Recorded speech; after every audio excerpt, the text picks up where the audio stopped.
ಶಿವಸೇನೆಯ ಗುಲ್ಬರ್ಗ ಮತ್ತು ಯಾದಗಿರಿ ಜಿಲ್ಲೆಯ ನನ್ನ ಪದಾಧಿಕಾರಿಗಳೇ, ಇವತ್ತಿನ ದಿನ ಈಗಾಗಲೇ ಪೂರ್ವಭಾವಿ ಸಭೆ ಕರೆದಂಥ ಮೂರು ಉದ್ದೇಶ ಮಂಗಳೂರು ಹೇಳಿದರೆ ಮತ್ತು ಪ್ರಶಾಂತ್ ಹೇಳಿದ್ದಾರೆ. ಈಗಾಗಲೇ ಅಧಿವೇಶನ, ಮಳೆಗಾಲದ ಅಧಿವೇಶನ ಮುಗಿದು 11ನೇ ತಾರೀಕಿಗೆ ಪ್ರತಿ ವರ್ಷದಂತೆ ಈಗ ಸುಮಾರು 4 ವರ್ಷಗಳಿಗೆ 5 ವರ್ಷ. 5 ವರ್ಷದಾಗ ನಮ್ಮದೇ ಟೀಮೇ ಗಲಾಟೆ ಟೀಮ್ ಅಂತೇಳಿ ನಾವು ಪ್ರದರ್ಶನ ಮಾಡಿದ್ದೀವಿ.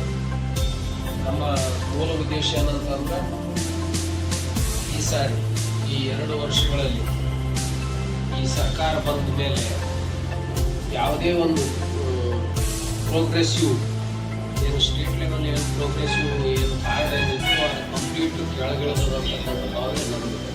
ಯಾಕಂತಂದ್ರೆ ಇವತ್ತು ನೋಡ್ತಿರ್ಬೋದು, ರಸ್ತೆಗಳು ಹಾಳಾಗತ್ತೆ, ಶಾಲೆಗಳಿಗೆ ಶಿಕ್ಷಕರಿಲ್ಲ. ಉದಾಹರಣೆಗೆ ಏನಪ್ಪ ಅಂದರೆ ಯಾದಗಿರಿ ಮತ್ತು ರಾಯಚೂರು ಜಿಲ್ಲೆಯ ಉಸ್ತುವಾರಿ ಮಂತ್ರಿಗಳೇ ಹೇಳಿದ್ದಾರೆ, ನಮ್ಮಲ್ಲಿ ಎಲ್ಲ ಕಂಪ್ಲೀಟ್ ಇದ್ದಾಗಿದೆ.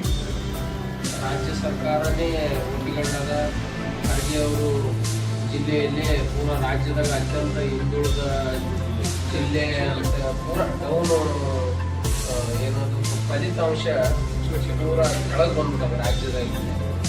ಯಾಕೆ ಈ ಥರ ಆಗಬೇಕಂತಂದ್ರೆ ನಮ್ಮಲ್ಲಿ ಕೇಳ್ತಕ್ಕಂಥ ಶಕ್ತಿ ಇಲ್ಲ ಯಾರಿಗೆ. ಯಾಕೆ ಕೇಳ್ತಕ್ಕಂಥ ಶಕ್ತಿ ಇಲ್ಲ ಅಂತಂದ್ರೆ ಕೆಲವಷ್ಟು ಜನ ಮತ್ತೆ ಭಾಳಷ್ಟು ಜನ ಈ ಪಕ್ಷಗಳಿಗೆ ಒತ್ತಿ ಬಿದ್ದುಬಿಟ್ಟಾರೆ. ಕಾಂಗ್ರೆಸ್ ಅವರು ಬಿಜೆಪಿ ಅವರು ಅಂತ ಅಲಿಗೇಷನ್ ಮಾಡ್ತಾರೆ, ಬಿಜೆಪಿ ಅವರು ಕಾಂಗ್ರೆಸ್ ಅವರು ಅವರವರೇ ನೀನಿಷ್ಟು ತಿಂದಿದ್ದೆ ಅಂತ ಅಂತಾರೆ, ನೀನಿಷ್ಟು ತಿಂದಿದ್ದೆ ಅಂತ ದೂರ ಅಂತಾರೆ. ಮತ್ತೆ ನೀವು ಅನ್ಕೊಂತಾರೆ, ಮತ್ತೆ ರೈತರ ಗತಿ ಏನಾದ್ರು, ಮತ್ತೆ ಇವ್ರನ್ನ ಕೇಳ್ತಕ್ಕಂಥವ್ರು ಯಾರು ಈ ರಾಜ್ಯದಲ್ಲಿ? ಅದು ಏನಾದ್ರೂ ಕೇಳ್ತಕ್ಕಂಥ ಒಂದೇ ಒಂದು ಧೈರ್ಯ ಇದ್ದವ್ರು ಇದ್ರೆ ಅದು ರೈತ ಸಂಘ ಮಾತ್ರ.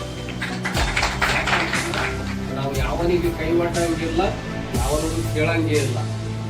ಉದಾಹರಣೆಗೆ ಏನಪ್ಪ ಅಂತಂದ್ರ ಈಗಾಗಲೇ ಬಿಜೆಪಿ ಅವರು ಉಟ್ಕೊಂಡಾರ ಕಳಸಾ ಬಂದವ್ರೆ ಅಂತೇಳಿ ನೀವು ಕೇಳಿರ್ಬೋದು. ಮಾದಾ ಯೋಜನೆ ಒಳಗ ಕೇಂದ್ರ ಸರ್ಕಾರದಲ್ಲಿ ಇರ್ತಕ್ಕಂಥವ್ರು ಪ್ರಹ್ಲಾದ್ ಜೋಶಿ ಅತ್ಯಂತ ಆಪ್ತ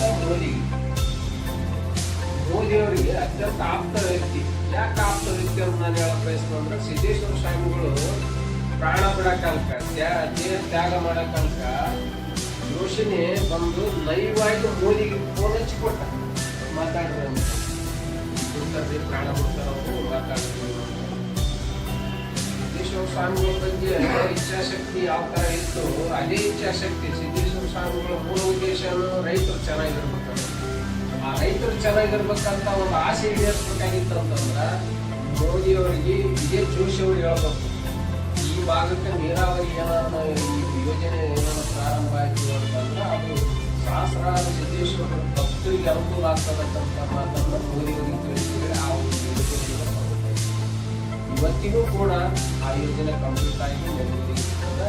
ಒಂದು ಸಣ್ಣ ಕಾರಣಕ್ಕಾಗಿ ಬರೀ ಏನಪ್ಪ ಅಂತಂದ್ರೆ ಫಾರೆಸ್ಟ್ ಕ್ಲಿಯರೆನ್ಸ್ ಇಲ್ಲ ಅಂತೇಳಿ ಅದು ಒಂದೇ ಕಾರಣಕ್ಕೆ ಇನ್ನು ಎರಡನೇದು ಏನಂತಂದ್ರೆ ಆಲಿಮೆಟ್ಟಿ ಜಲಾಶಯ.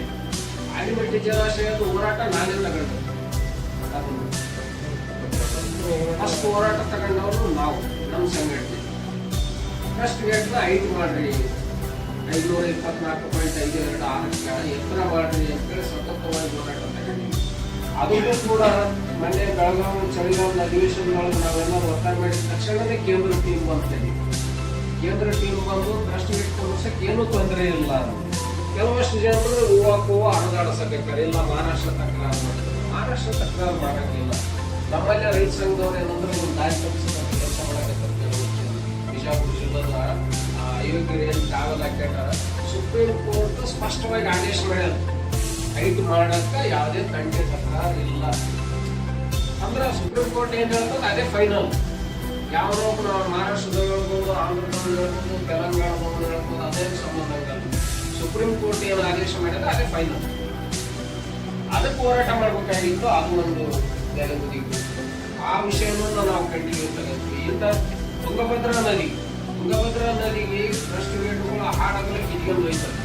ಕಿತ್ಕೊಂಡು ಹೋದ ತಕ್ಷಣವೇ ನಾವೇ ನಮ್ಮ ಸಂಘಟನೆಯವರನ್ನೇ ಬೆಳಗಾದಾಗ ಮುಂಜಾನೆ 6:45 ಬೆಂಗಳೂರು ಟೀಮ್ ಏನು ಮಾಧ್ಯಮ ಬಂತ ಆ ಮಾಧ್ಯಮದಲ್ಲಿ ಮುಂದರಿದ್ದವರೇ ನಾವು ಫಸ್ಟಿಗೆ 2 ದಿನ ಆದರೂ ಕೂಡ ಡಿ ಕೆ ಶಿವಕುಮಾರ್ ಅವರಲ್ಲಿ ಭೇಟಿ ಕೊಟ್ಟಿದ್ದಿಲ್ಲ, ಜೆ ಜಮೀರಮ್ಮನ್ ಕೂಡ ಉಸ್ತುವಾರಿ ಮಂತ್ರಿ ಬಂದಿದ್ದಿಲ್ಲ. ಒಂದು ಕಣ್ಣು ತರಿಸ್ತಕ್ಕಂಥ ಕೆಲಸ ಏನಾದ್ರು ಮಾಡಿತ್ತು ಅಂದ್ರೆ ಅದು ನಮ್ಮ ಸಂಘಟನೆ ಬಂದ ತಕ್ಷಣನೇ ಹೊಡೆ ಬಂದ್ರು ಇಬ್ಬರು ಮಿನಿಸ್ಟರ್. ಮತ್ತೆ ನವಲಿ ಹತ್ರ ಜಲಾಶಯಕ್ಕ ಯಡಿಯೂರಪ್ಪ ಅವರಿದ್ದಾಗ ಸಮಾನಾಂತರ ಜಲಾಶಯ ಮಾಡ್ರಿ ಅಂತ ಯಾಕ ಅದಕ್ಕೆ ನಾನು ಒತ್ತಾಯ ಮಾಡಿದ್ದೆ ಅಂತಂದ್ರೆ ಸಿರುವಾರದಾಗ ನೀರು ಕೊರತೆ ಆದಾಗ ನಾನು ಹೋಗಿ ಅಲ್ಲಿ ಸ್ಟ್ರೈಕ್ ಕುಂತ್ವಿ. 2,000 ಜನ ರೈತರ ಜೊತೆಗೆ ನಾನು ಸ್ಟ್ರೈಕ್ ಬಂದಾಗ ರಾತ್ರಿ 8:45 ನನ್ನ ಅರೆಸ್ಟ್ ಮಾಡಿ 7 ಜನ ಜೈಲಿಗೆ 7 ಜನ ಜೈಲಿಗೆದ್ದು ಸಿಟ್ಟಿಗೆ ಬೊಮ್ಮಾಯಿಗೆ ಸತತ ಗಂಟು ಬಿತ್ತು. ನವಲಿ ಹತ್ರ ಸಮಾನಾಂತರ ಜಲಾಶಯ ಆಗ್ಬೇಕು, ಯಡಿಯೂರಪ್ಪ ಅವ್ರು ಮಾತು ಕೊಟ್ಟಾರ, ಅದಕ್ಕೆ ಹಣ ಬಿಡುಗಡೆ ಮಾಡಲೇಬೇಕು DPRಗೆ ಅಂತ ಹೇಳಿದ ಮೇಲೆ ಬೊಮ್ಮಾಯಿ ಅವರು 1,000 ಕೋಟಿ ರೂಪಾಯಿಯನ್ನು ನಾವೇ ಬಿಡುಗಡೆ ಮಾಡಿಸಿದ್ವಿ. ಅದು ನಮ್ಮ ಸಂಘಟನೆ. 30-35 ವರ್ಷಗಳಿಂದ ಅವರು ದಕ್ಷಿಣ ಭಾಗದ ರಾಜ್ಯಾಧ್ಯಕ್ಷರು ಕರ್ಕೊಂಡು ಬರೋದೇ ಆಗಿ ಬಂದಿದೆ.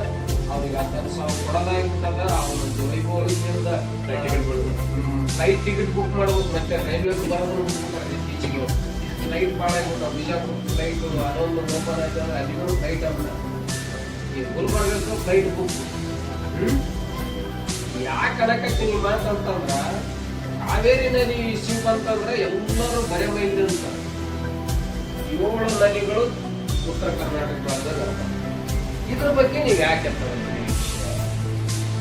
ಈ ಭದ್ರಾ ಮೇಲ್ದಂಡೆ ಯೋಜನೆ ಒಳಗ ಮಧ್ಯ ಕರ್ನಾಟಕದಾಗ ಹೋಗಿ ಎತ್ತಿದವ್ರೆ ನಾವು 5,435 ಕೋಟಿಯನ್ನ ಬಿಡುಗಡೆ ಮಾಡ್ರಿ ಇದಕ್ಕಂತೇಳಿ ಒತ್ತಾಯ ಮಾಡಿದಾಗ ಕೇಂದ್ರ ಸರ್ಕಾರ ಇಟ್ಟಂತ ಹಣನ ವಾಪಸ್ ತಕ್ಕಂತ. ಈ ಅಂದ್ರೆ ಏನು ಬೇಕಾದ